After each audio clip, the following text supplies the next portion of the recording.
E eu tinha mostrado ali a questão do Alexandre de Moraes, aquela decisão, né, que as pessoas perguntam, poderia ele mesmo julgar sua própria suspeição? E por várias vezes em vídeo eu sempre falo para vocês o seguinte, gente, os problemas que nós vivemos hoje, eles não começaram hoje. E o Felipe Barros falou aí do Moro, é a melhor pessoa para demonstrar isso daí. Quero demonstrar o seguinte, por mais que a Lava Jato teve várias coisas boas, sabe? A prisão do Lula foi uma delas, inclusive foi referendada por instâncias superiores. A decisão do Moro foi validada pela segunda instância e assim sucessivamente. O Moro também tomou algumas decisões assim, bem estranhas no que diz respeito a ele mesmo. Olha essa matéria aqui de 2017. Veja se tem alguma similaridade com os tempos de hoje. Sérgio Moro poderia ser impedido de julgar ex-advogado da Odebrecht. O juiz Sérgio Moro poderia ser impedido de julgar o ex-advogado Odebrecht, Rodrigo Tacla Duran, não fosse o Ministério Público que, estranhamente, ocultou uma resposta da Receita Federal que investigou o acusado.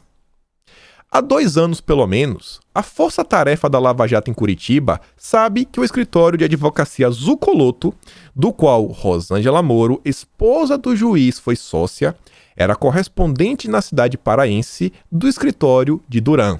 Essa informação consta na resposta enviada pela Receita Federal, ocultada dos autos pelo Ministério Público. O Zucoloto é padrinho de casamento de Moro. Foi o advogado do Moro em 2006, quando o Moro foi grampeado pelo Roberto Bertoldo, ex-sócio da mulher dele. O escritório desse cara era correspondente do escritório assim, do Duran, que o Moro julgou o Duran. Precisava o Ministério Público, sabe, avisar pro Moro isso daí? Será que o Moro não sabia disso? E você vê, ó, isso só não aconteceu, quer dizer, Moro só conseguiu julgar, não foi impedido, porque, ó, a resposta enviada pela Receita Federal foi ocultada nos autos pelo Ministério Público. Vocês entendem também porque talvez o Moro queria controlar o COAF? Alguém precisava falar pro Moro que ele era suspeito? O Moro não sabia que ele era... que o Zucoloto é padrinho de casamento dele? Ele não sabia disso? Ele não sabia que a mulher dele era sócia? Ele não sabia que isso configurava suspeição no caso? Vocês entendem quando eu fico batendo na tecla? Gente, temos que discutir isso. O Brasil precisa realmente de uma reforma no sistema judiciário. Vocês veem, por isso que o governo sofre todo santo dia. Já quero mostrar aqui um dos problemas também que a gente vai enfrentar, já falei para vocês. CPMI das fake news deve retomar os trabalhos até a primeira semana de outubro. Até! A ideia já é começar em setembro. O presidente do Senado, o Pacheco, parabéns Pacheco, lulista, autorizou o senador Ângelo Coronel reunir na próxima semana com os demais membros da CPMI das fake news, da qual é presidente, para definir o retorno dos trabalhos da comissão, parada desde março do ano passado, quando o Senado suspendeu os trabalhos presenciais. Ângelo Coronel acredita ser possível recomeçar os trabalhos tão logo se encerre a CPI da pandemia. Sua previsão é que a volta das sessões seja marcada para a última semana de setembro ou a primeira semana de outubro. Já vai começar, vai emendar uma na outra. A expectativa do presidente da comissão é que haja compartilhamento de informações do inquérito das fake news do STF. O que a gente vem falando? Já deve ter uns 2 meses, que vai juntar tudo numa coisa só. CPMI das fake news, CPI da pandemia, inquérito das fake news, inquérito dos antidemocráticos, inquérito das milícias digitais, o inquérito do TSE e pronto, temos um monstro, um dragão de várias cabeças. Eu sempre falo, é uma hidra.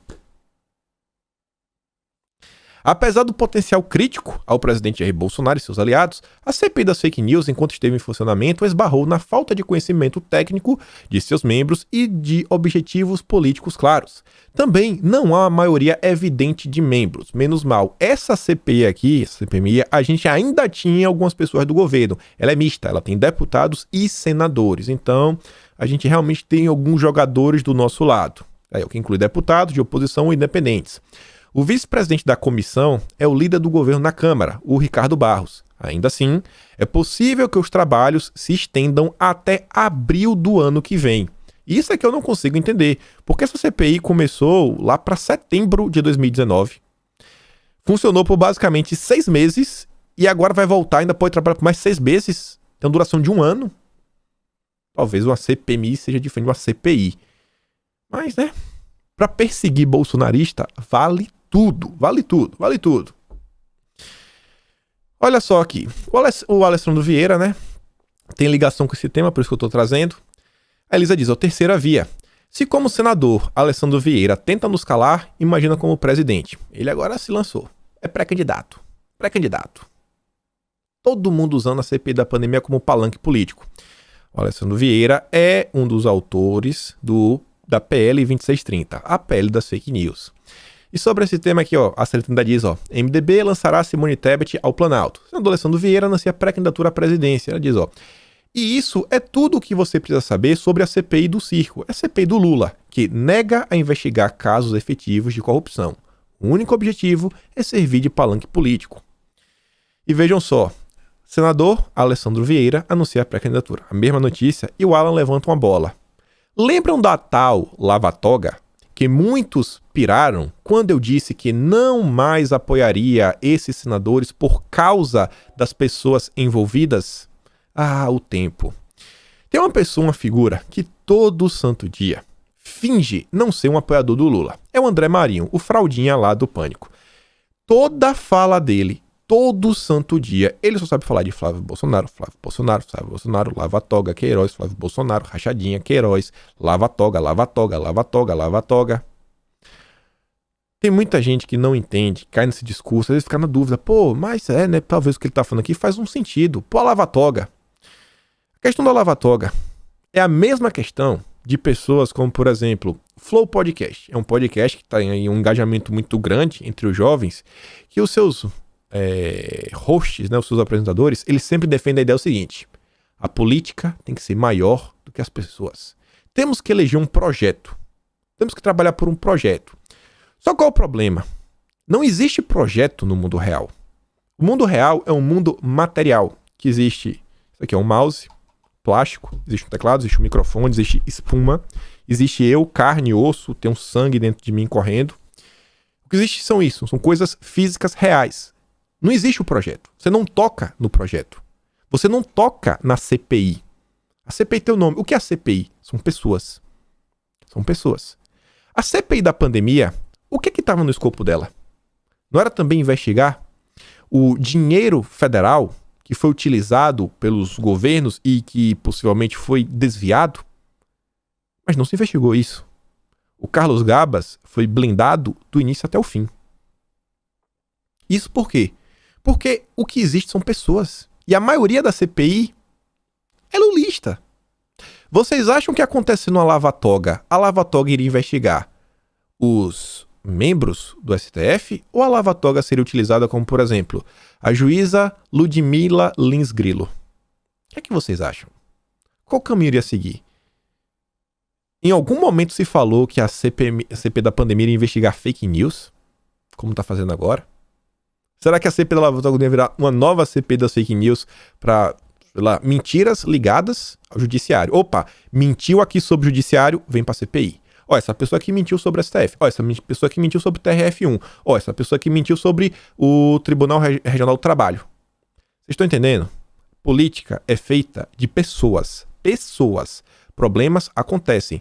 Alguém poderia imaginar que em 2020 a gente teria uma pandemia?